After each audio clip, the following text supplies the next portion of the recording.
Hello hello hello hello hello hello hello.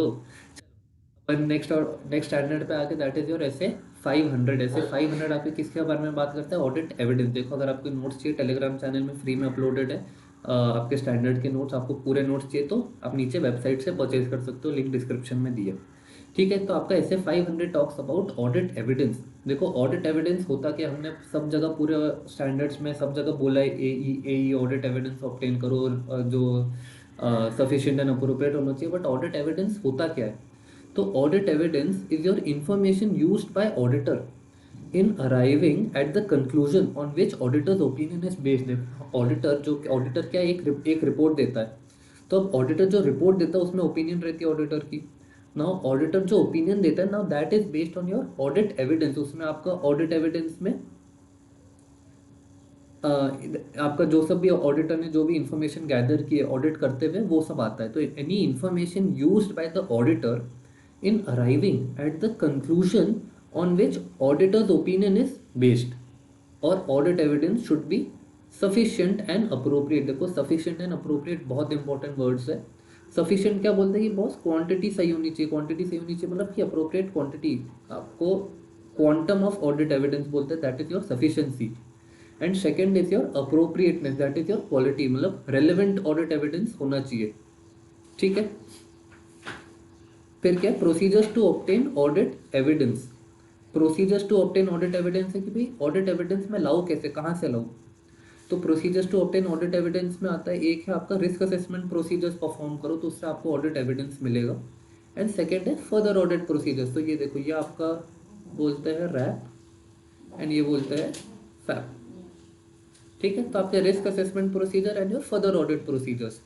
Now further audit procedures is made of two things. एक है आपका test of details and second है आपका substantive analytical procedures. ये आपको SAP बोलते हैं और ये आपका टीओडी बोलते हैं। ठीक है, तो your FAP is of two things, that is your test of details and your substantive analytical procedures. ठीक है, तो ये पॉइंट अपना हो गया प्रोसीजर्स टू ऑब्टेन। सेकंड है methods of obtaining audit evidence, की भाई कहाँ से, आपका मेथड क्या रहेगा। तो आपका है इंस्पेक्शन से कर सकते हो, ऑब्जर्वेशन से कर सकते हो, इंक्वायरी। इंक्वायरी में आपका ओरल और रिटन दोनों आ जाता है। फिर क्या है? एक्सटर्नल कंफर्मेशन, मतलब बाहर की पार्टी से लेना। फिर है एनालिटिकल प्रोसीजर्स।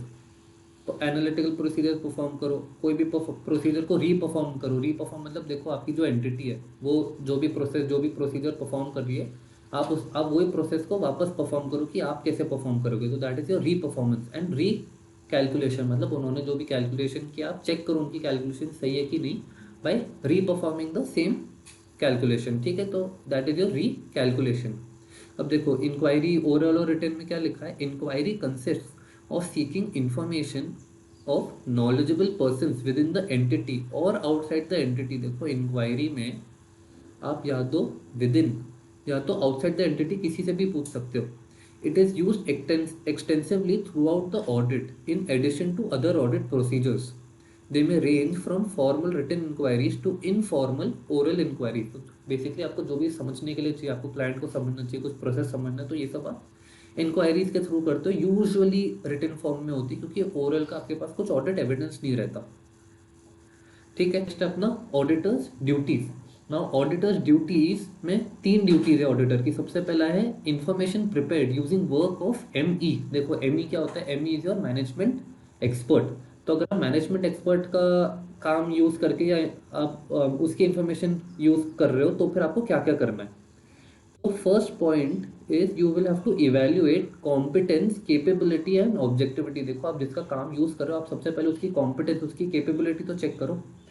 तो वो आप कैसे चेक करोगे? एनी पर्सनल एक्सपीरियंस, अगर आप पहले से इनका ऑडिट कर रहे हो तो फिर आप प्रीवियस वर्क के बेसिस पे चेक कर सकते हो कि boss can I rely on him. फिर क्या, आप एक्सपर्ट हिमसेल्फ से डिस्कस कर सकते हो जिसका वर्क आप यूज कर रहे हो। किसी और से डिस्कस करो कि बॉस ये मेरे जो एक्सपर्ट है ये कैसे है, can is he reliable, is he competent. और अगर कोई भी पब्लिश्ड बुक पेपर दे, आप उसके थ्रू चेक कर सकते हो। ठीक है, तो सबसे पहला first point is evaluate competence, capability and objectivity. Second क्या है? Obtain understanding of expert work. देखो, वो एक्सपर्ट का जो काम है आप उसको समझो, you get an understanding of it. That is area of speciality. उनका एरिया ऑफ स्पेशलिटी क्या है?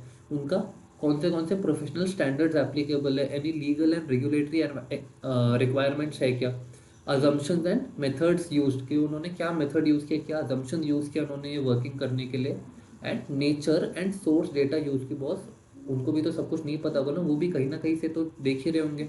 तो nature and source data use. फिर सी पॉइंट क्या बोलता है, थर्ड पॉइंट क्या बोलता है, evaluate appropriateness of expert work, कि भाई expert work is it appropriate to my audit. तो उस कैसे करोगे, उन्होंने जो फाइंडिंग्स एंड कंक्लूजन्स निकाले उसके बेसिस पे उन्होंने जो अजम्पशंस एंड मेथड यूज़ किए एंड सोर्स डेटा, देखो सब कुछ इधर से आए, देखो सोर्स डेटा आपका ये पॉइंट हो गया, अजम्पशन एंड मेथड आपका ये पॉइंट हो गया, एंड फाइंडिंग एंड कंक्लूजन अपना नया पॉइंट है। ठीक है, चलेगा। फिर सेकेंड पॉइंट ये देखो, ऑडिटर्स ड्यूटीज है। ऑडिटर्स ड्यूटीज हमने फर्स्ट पढ़ा कि आप जब मैनेजमेंट एक्सपर्ट का, अगर आप जब मैनेजमेंट एक्सपर्ट का इंफॉर्मेशन यूज कर रहे हो अपना काम करने के लिए, तो फिर आपको क्या क्या चेक करना है। फिर सेकेंड क्या है, matters affecting nature, timing and extent of audit procedures in case of information being produced using work of management expert ME। ठीक है, मैनेजमेंट एक्सपर्ट, इधर मी मत करना, इसको मैनेजमेंट एक्सपर्ट है ये। तो आपको what all things will affect कि आपका nature, timing and extent of audit procedures क्या रहेगा या कितना इन डेप्थ रहेगा। तो that is your nature and complexity of matter, risk of material misstatement in the matter. तीसरा है availability of alternative sources of audit evidence. देखो आपको आपको अगर आपको बाकी जगहों से भी ऑडिट एविडेंस मिल सकते हैं तो यू कैन कंपेयर आपका मैनेजमेंट एक्सपर्ट का वर्क है ना आपका अदर एरिया का, आपको कोई और जगह से जहाँ से भी ऑडिट एविडेंस मिला है तो उस केस में यू कैन कंपेयर। फोर्थ क्या है, nature, scope and objectives of management expert का वर्क, उसका वो काम का क्या नेचर है, क्या स्कोप है, उस बेसिस पे। फिर क्या, whether management expert is employed by the entity or is a party engage by it to provide relevant services. देखो अगर एम्प्लॉयड है तो फिर थोड़ा सा कंफ्लिक्ट ऑफ इंटरेस्ट आ सकता है, क्योंकि आप भी वही एंटिटी का ऑडिट करो और वो भी यही एंटिटी के एम्प्लॉई है। बट अगर ये थर्ड पार्टी है तो फिर you can place a little much more reliance than you can place on when he was an employee। फिर क्या है, whether management expert is subject to technical performance standards or other professional or industry requirements। देखो आप, if the management expert is required to comply with all these technical performance standards etc, तो भी you can place more reliance on his work। तो आपका जो nature, timing and extent of work हो जाएगा वो reduce हो जाएगा if ये technical performance standards and other standards उस पर applicable है। जी पॉइंट क्या है, extend to which management can exercise control or influence over the work of management expert. देखो आपका जो मैनेजमेंट एक्सपर्ट है, आपका जो मैनेजमेंट एक्सपर्ट है, if they can influence control over his work, तो फिर तो भी पॉइंट ही नहीं हुआ ना। आप ऑडिट भी वही एंटिटी का कर रहे हो और वही एंटिटी ये आपके एक्सपर्ट पे they have influence over the expert. तो अगर management has control over the management expert then your nature, timing and extent of work will increase, क्योंकि आपको उसको चेक करना पड़ेगा। एच पॉइंट क्या बोलता है, ऑडिटर्स नॉलेज और experience of management experts field of expertise. देखो अगर ऑडिटर को जितना ज़्यादा पता है तो वो भी वो काम को ज़्यादा समझ सकता है, तो he will have to perform less procedure, क्योंकि उसको भी समझ आ रहा है कि एक्सपर्ट ने क्या किया है। ठीक है, एंड आखिरी क्या है, इंफॉर्मेशन प्रोड्यूस्ड बाय एंटिटी, इसके रिगार्डिंग ऑडिटर की क्या ड्यूटी है।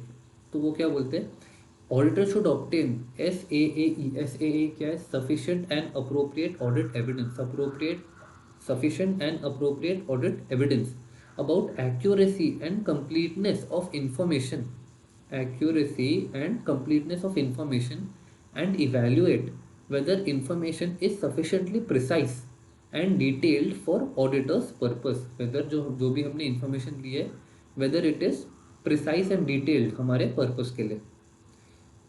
ठीक है, फिर आपका अगला टॉपिक क्या है, that is reliability of audit evidence. आपको जो भी ऑडिट एविडेंस मिला है उस पर आप कितना रिलायबल कर सकते हो, what is it reliability.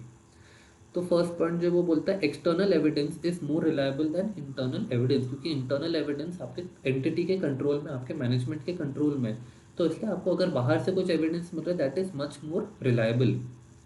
Second क्या है, एविडेंस ऑब्टेन डायरेक्टली मोर रिलायबल देन ऑब्टेन इनडायरेक्टली। आपको जो भी एविडेंस सीधा सीधा मिल गया, जो भी डायरेक्टली मिल गया, that will be more reliable. Third point क्या बोलता है, evidence in documentary form is more reliable than oral evidence. क्योंकि देखो डॉक्यूमेंट्री फॉर्म में आपके पास रिटन रहता है, सब डॉक्यूमेंट्स पर रहता है, it is properly approved and authorised. तो आपको कुछ भी अगर डॉक्यूमेंट फॉर्म में मिल रहा है, ऑफकोर्स उसकी reliability will be much more than your oral evidence. And last point क्या है, evidence through original documents more reliable than evidence in photo copies, क्योंकि आपकी जो फोटो कॉपी है वो ओरिजिनल डॉक्यूमेंट को से ही बनती है। तो why not check the source itself. तो evidence through oral documents is more reliable than evidence in photocopies. And इसी से अपना ये स्टैंडर्ड भी खत्म हो जाता है, ऐसे 500 that is your audit evidence. ठीक है, चलो अपन नेक्स्ट वीडियो में मिलते हैं।